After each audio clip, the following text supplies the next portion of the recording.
So this basically needs to get to Pete Hegseth and Marco Rubio. How does a counterintelligence special agent mark a document that's Googleable? It was designed and released for the American public's benefit as secret no foreign. I think the president should intervene and save her from the deep state. So they own the court. They absolutely. So the mega law firm owns the court. Terrorist in this lawsuit. We never got to say any of that stuff. I could even testify. The only thing we got to do is use his own recording saying he was scared of the Taliban, they disobeyed the Taliban. That's what we were able to use. Isn't this public knowledge? I mean, isn't this like, But can't like you look it up who the law firm is? Yeah, if the Public. appropriate oversight asks for the classified documents from my board, please God, go pull that stuff. And look at this document, secret no foreign, and ask yourself, how does a counterintelligence special agent mark a document that's Googleable? It was designed and released for the American public's benefit as secret no foreign. It's insane. And that's like, there's like a half dozen documents like that. So this document was marked higher classification than the CONOP. It was like 5I Rel 2. Like, you know what I mean? So like you have a Ranger Regiment CONOP that is a lower classification than a publicly available ODNI like fact sheet for the American people. Like, give me a break. And so that's the kind of ridiculousness. I'll show you one other example that's just an easy visual. So here's the same document. This is what was released. See the redactions on it? This is a fact sheet made for Brigadier General Taylor, who was working with CSTICA with the Afghans, like mentorship program. And this is how it was released for the court, right? This is how it was released for my board, so I've got it. So would you like to know what they redacted so that the judge never knew? And this is, remember, they were attacking our credibility, saying that I made this up and that I was biased in writing this stuff. Well, this is drafted by the SJA shop, not me. And so they redacted the portion that just corroborated everything we said originally in the declassified mission summary. So it says, multiple photos recovered from the scene included pictures of Turkmen Uyghur foreign fighters, weapons, and al-Qaeda flags. A detainee captured the night of the operation indicated that the neighboring compounds were occupied by Chinese Uyghur fighters from Turkmenistan and identified the pictures attached as foreign fighters who were residents of the compounds that engaged the Afghan-led forces. An additional detainee corroborated that the compounds of interest struck on 5 to 6 September were occupied by Turkmen foreign fighters and their families. So the very attorneys that let her be turned over, knowing this, redacted this information for release. And only at the board, when my command like gave me as much as they had, like they actually gave me information. Man, these people have no souls, man. Well, I think it's like a big law, no holds barred, whatever it means necessary to get your outcome. And they pride themselves on achieving that for their clients, and they're very successful and fabulously wealthy.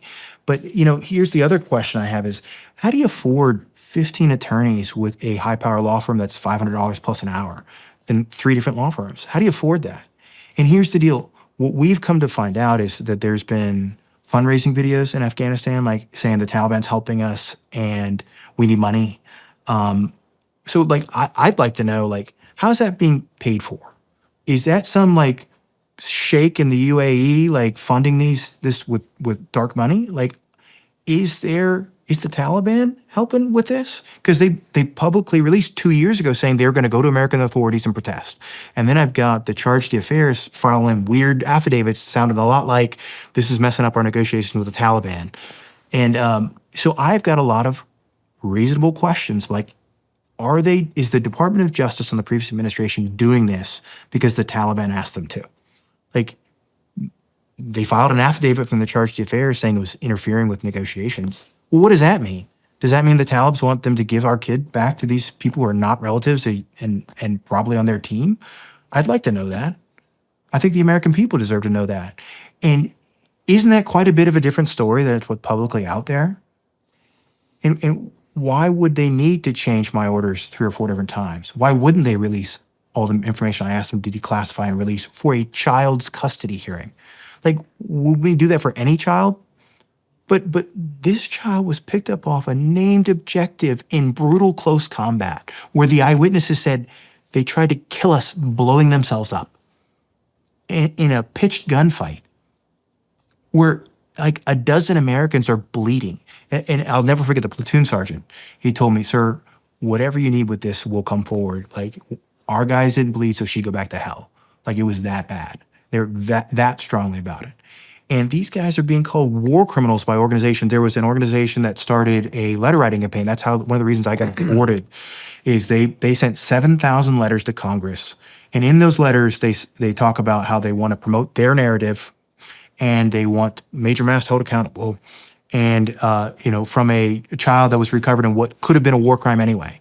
And I'm here to tell you right now, that's defamation. There's no way that this was a war crime, even if there were civilians killed. Like it's a legitimate strike on an Al-Qaeda compound of verified intelligence. So like to say that publicly is like calling people rapists. And I'm honestly tired of folks who don't produce or preserve liberty for others attacking our men. I mean, I think the SecDef owes it to these guys to clear their name. Like if you've been said, hey, you might be a war criminal, and there's video of it, do you think those guys deserve that?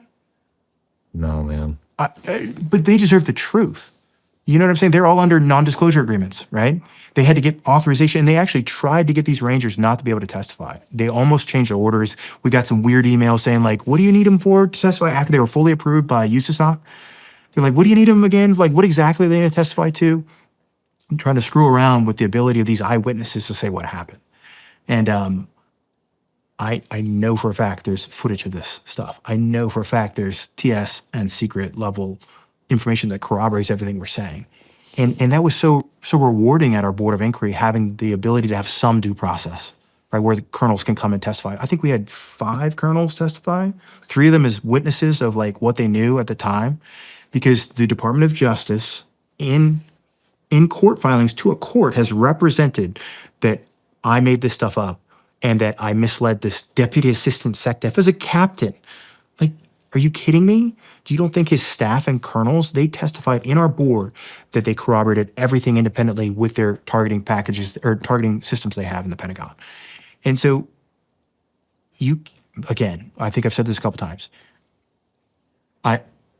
Law firms can represent their client. We might have some ethical disagreements. The Department of Justice can't parrot lies when they have evidence to the contrary. Like, that's criminal. You can't do that stuff. And if the Department of Justice through the FBI has contradictory statements, like saying these other people are an authority, the Taliban governor is an authority, if that's what they were told by these people, how do they file saying that they're have legal authority over this child? They told them themselves that they don't. I don't understand how you can lie to a court like that. And so what we've done, Shawn, is I have formally whistleblowed these actions with just the tip of the iceberg, just enough to pick people's interest in Congress and in oversight.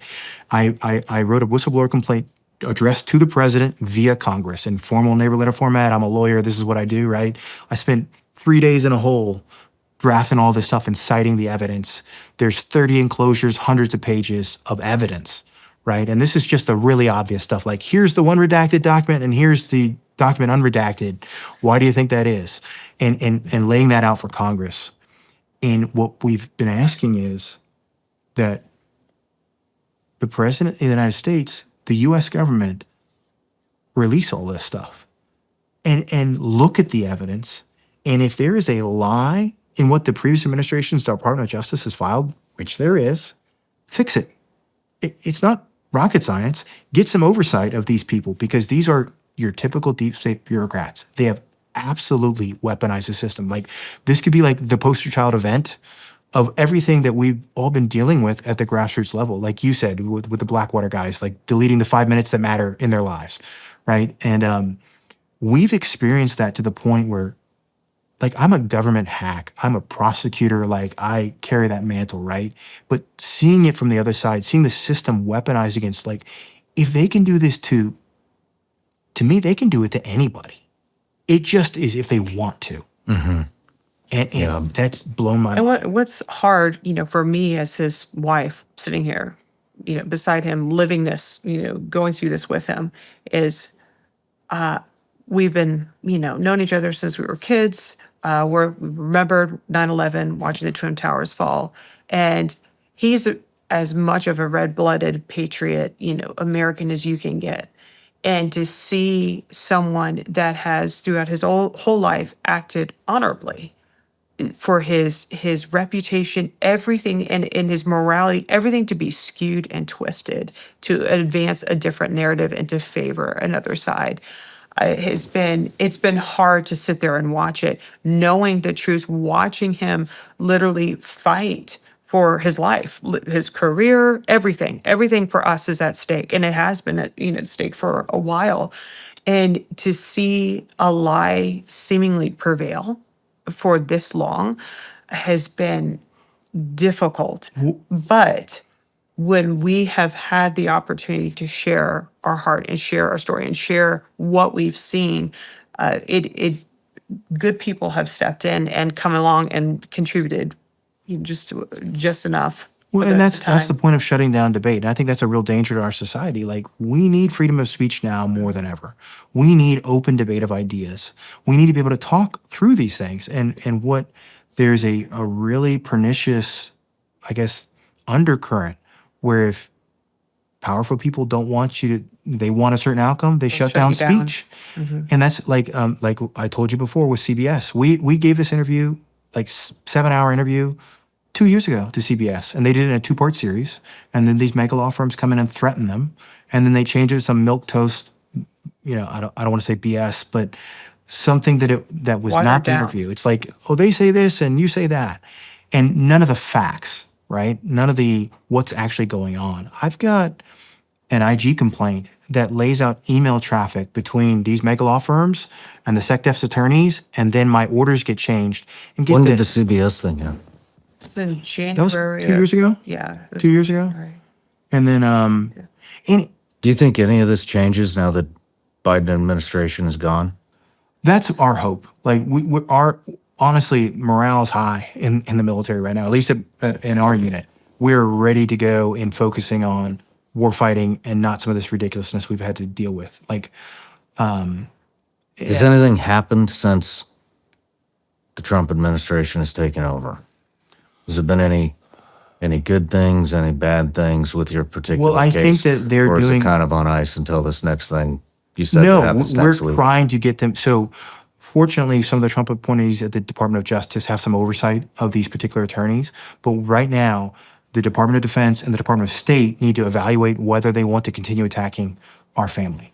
And I think that there's a really good chance that they will make the decision to stop that attacks and release that information, and that would end the case. So this basically needs to get to Pete Hegseth and Marco Rubio.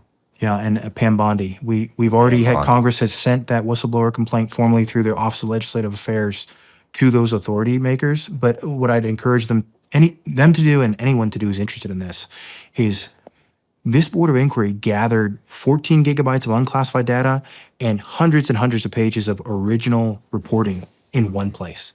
Like, if you want to know the truth, just pull it. Get somebody to send it to you on zipper. It's condensed with the MARSOC SJA office. It's great.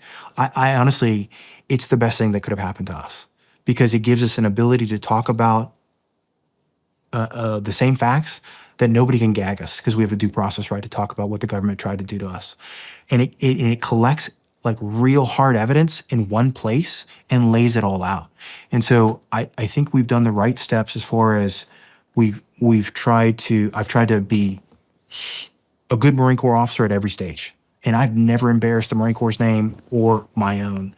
And I'd rather die, take a bullet, than dishonor our institutions. Like, that's how strongly I feel about it. And I haven't.